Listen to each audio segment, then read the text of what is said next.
Très chers frères et sœurs, sénateurs et sénatrices, merci une fois de plus. On se retrouve à ce nouveau numéro, comme on l'avait bien dit, Tozongeli Makambu. Après un moment de silence, un très long moment de silence, là, Tozongeli Makambu, on sera vraiment à l'actualité parce que chaque jour, on ne va pas se décourager comme beaucoup d'entre vous essaient de le faire, malheureusement. Vous savez, notre source de motivation, c'est le futur de nos enfants. Et nous devons les préparer maintenant parce que moi, je me dis, nos parents ont tout fait pour que nous ne puissions pas avoir un bon futur. Tout le monde le sait. Peu d'entre eux ont essayé, mais beaucoup d'entre eux n'ont pas fait ça.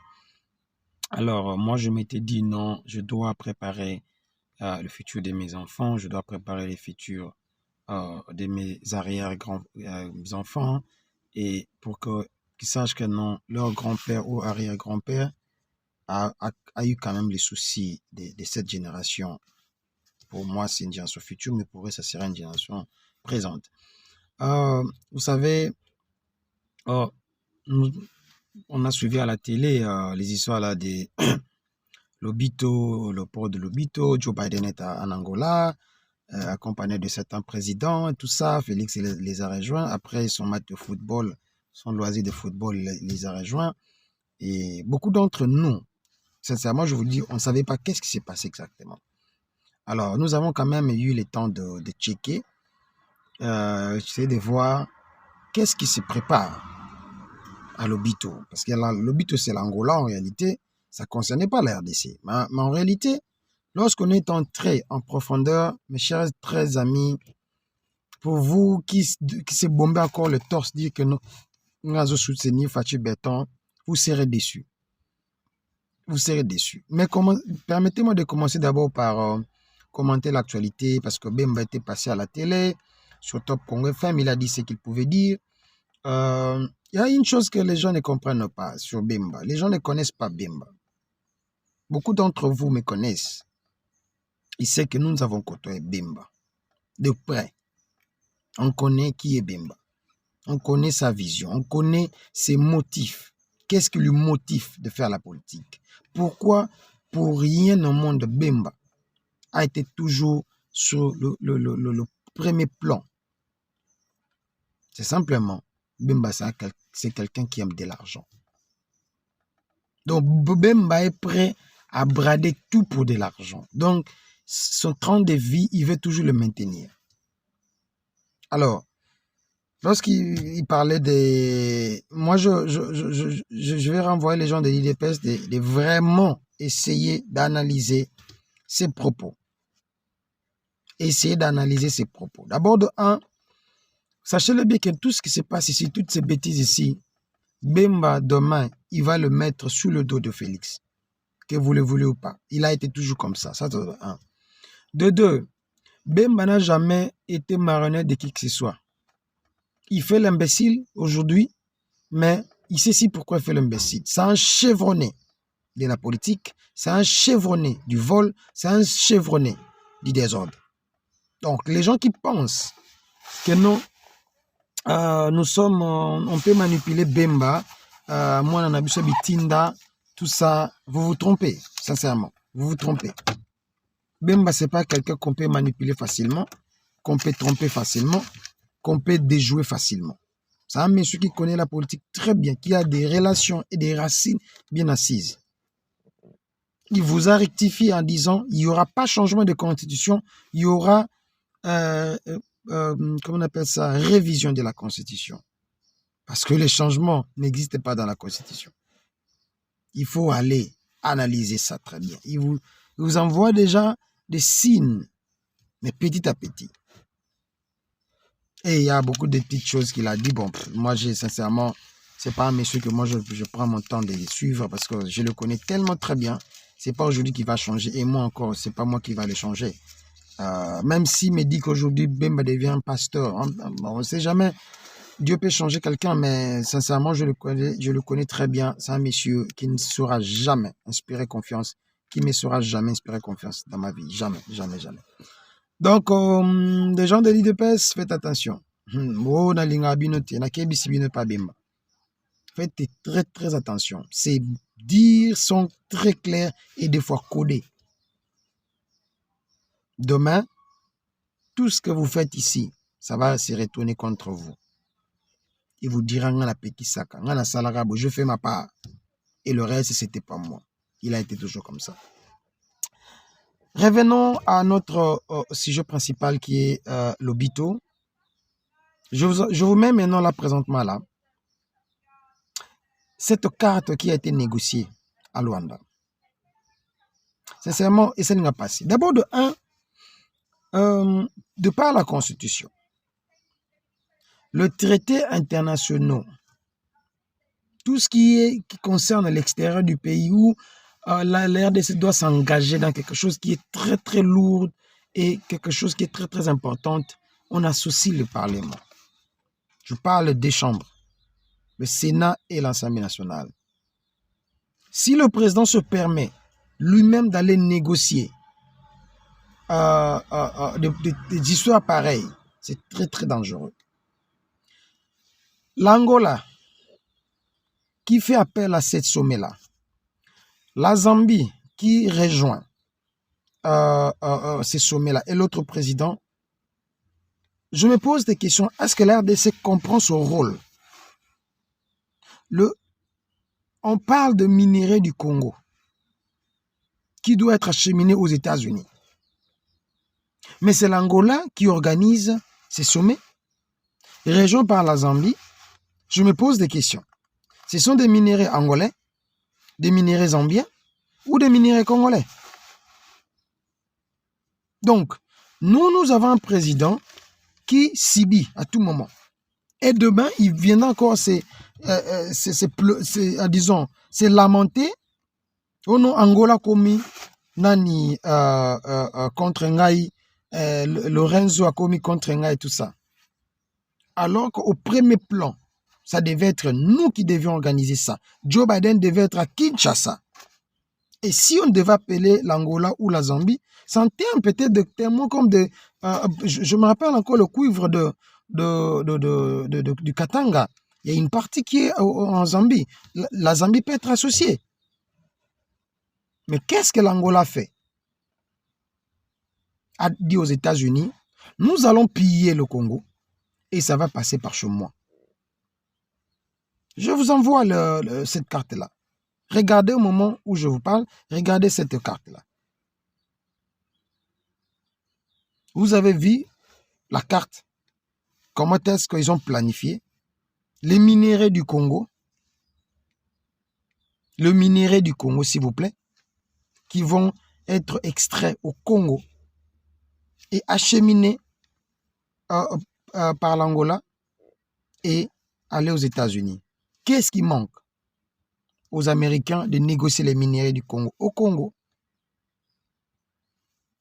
faire des aéroports et puis pour aller aux États-Unis. Si ils ont besoin d'acheminer le minerai par le moyen maritime, papa, nous avons Banana, nous avons Matadi, on peut juste créer un chemin de fer qui amène jusqu'à Banana. Nous n'avons pas besoin de l'Angola, moi encore du Zambie. Moi, je peux encore rectifier la Zambie parce que la Zambie sera aussi concernée par le cuivre. Mais du fait que nous avons un bourrique à la tête du pays, nous avons un monsieur qui ne connaît absolument rien, qui ne sait pas d'abord le rôle d'un président, qui ne connaît même pas la valeur de son pays, le bien, tout ce que la richesse que Dieu nous a donné, nous, Congolais. Ils connaissent même pas ça. C'est pour cela il était là en train de jouer au foot au moment où les gens parlaient des choses sérieuses. On complote contre ta propre maison, mais toi, tu n'es même pas là. Il y a une grande conférence qui s'est passée en Australie, parlant du bassin du Congo, où les Tchad, le Soudan et tout ça ont manifesté la volonté de prendre de l'eau, dévier le fleuve congolais, parrainé par la France, mais le Congo n'était pas là. La personne qui m'a appelé, c'est un Sud-Africain qui était dans cette conférence-là, qui me dit, hey guys, what's happened to you? I didn't see any official of Congolese from Congo. But we're speaking about the Congo, 100% It's about Congo. We will take your water, bring it to Chad, South Sudan, and all those desert countries. Ça veut dire, nous allons prendre votre eau, le fleuve Congo, les dévier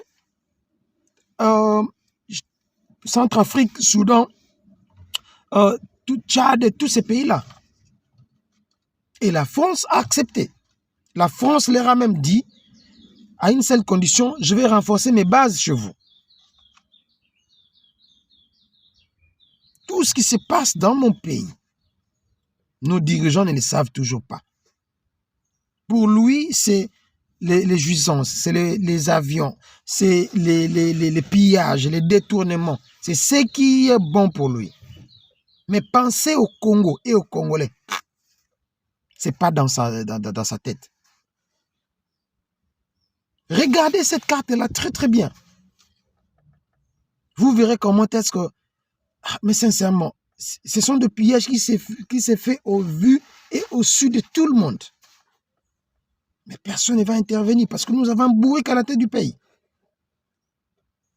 Oui, vous allez encore me dire, il sent bourrique. Quelqu'un qui n'arrive pas à réagir. Il réagit lorsque le paisible peuple proteste. C'est à ce moment-là qu'ils vont aller tuer, piller et détourner. Si pour tuer ces civils, cette civile, la population civile, il est le premier qui n'a pas torturé. Mais pour défendre l'intégrité territoriale, le minerai que Dieu t'a donné. Là, tu deviens... Regardez ces photos, comment il était dépaysé. Il ne sait même pas qu'est-ce que je fais ici.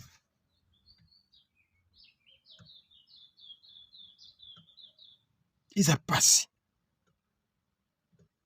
Ils ont vraiment passé. J'ai suivi une image dans l'est du pays où le minerai sont transportés à l'aide des drones. Pourquoi? Parce que l'État congolais n'arrive pas à anticiper.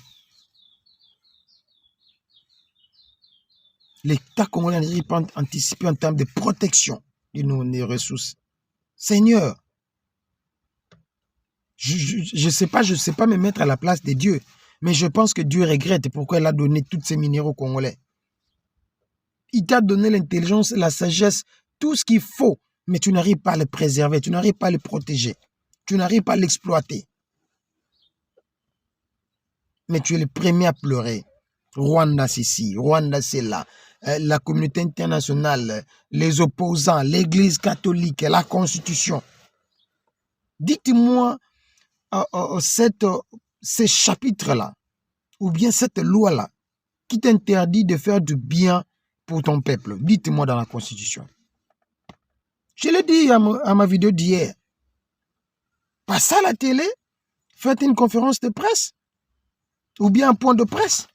Dites que, écoutez, cette Constitution nous interdit de faire ceci, cela, patati patata, dans ces chapitres, nous devons le changer.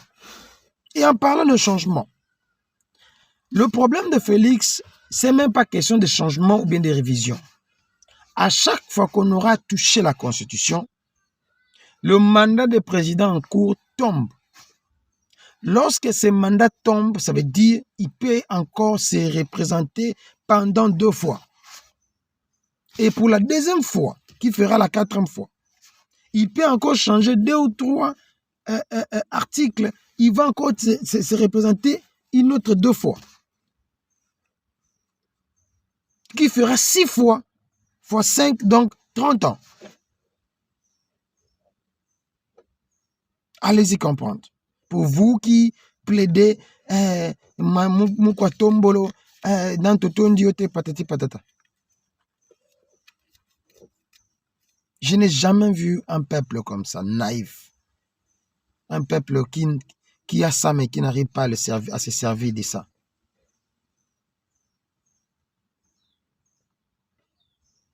Hier, on insultait Boketu.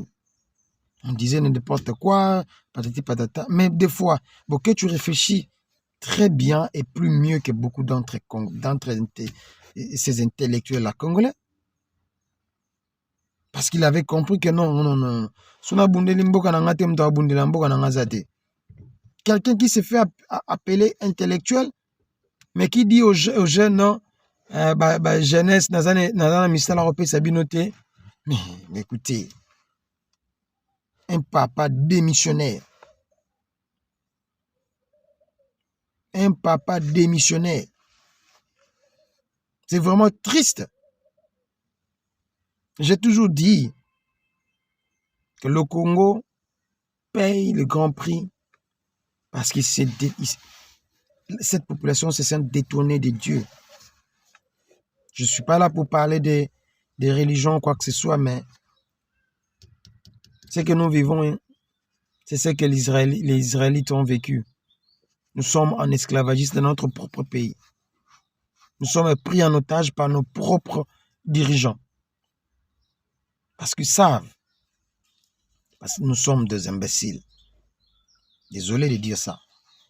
Nous ne sommes pas des gens qui peuvent réagir par rapport à une situation quelconque. Ce qui importe pour nous, c'est Nalia Nanga, Nalata Nanga ou Itikali Talingaïté. Mais on regarde comment les autres avancent. Je reviens dans des points qui sont vraiment cruciaux. C'est le port de Lobito, et le changement ou la révision de la Constitution. Jamais, alors jamais. Très chers amis, vous qui êtes tout près de M. Félix, dites-lui, un président, c'est celui qui apporte le changement. Ce n'est pas celui qui apporte le désarroi de sa population. Ce qu'il fait, cette démarche-là, c'est une démarche qui amène le désarroi, qui amène la pauvreté plus. Tôt ou tard, il va le payer. Merci. À demain.